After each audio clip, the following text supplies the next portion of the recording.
Bonjour, notre méditation du jour. Élie.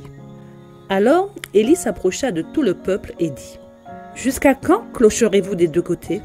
Si l'Éternel est Dieu, ralliez-vous à lui. Si c'est Baal, ralliez-vous à lui. Le peuple ne lui répondit rien. 1 Roi 18, verset 21. Dans les montagnes de Galaad, à l'est du Jourdain, vivait sous le règne d'Akab un homme de foi et de prière qui devait, par son ministère intrépide, mettre un frein au rapide progrès de l'apostasie en Israël. Bien qu'éloigné de toute ville célèbre et ne jouissant pas d'une situation élevée, Élie le Tishbite accepta sa mission, confiant dans le Seigneur qui lui préparerait la voie et le bénirait abondamment.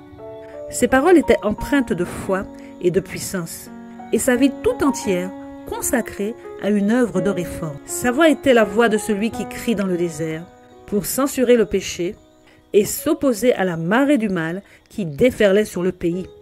Et tout en se présentant au peuple comme un réprobateur du péché, il apportait par son message le baume de Galaad aux âmes pécheresses qui désiraient être soulagées. Tandis qu'il voyait le peuple d'Israël sombrer de plus en plus dans l'idolâtrie, il éprouvait à la fois une grande détresse et une profonde indignation. Dieu avait fait des choses merveilleuses pour son peuple. Il l'avait délivré de l'esclavage et lui avait donné les terres des nations, afin qu'il gardasse ses ordonnances et qu'il observasse ses lois.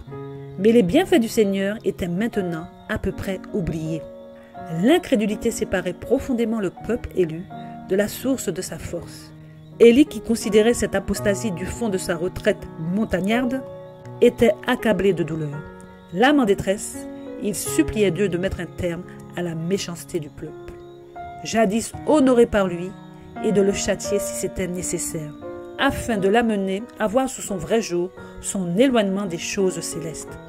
L'homme de Dieu désirait ardemment que les rétrogrades se repentent, avant de s'enfoncer trop profondément dans le péché, ce qui inciterait le Seigneur à les détruire complètement. Amen.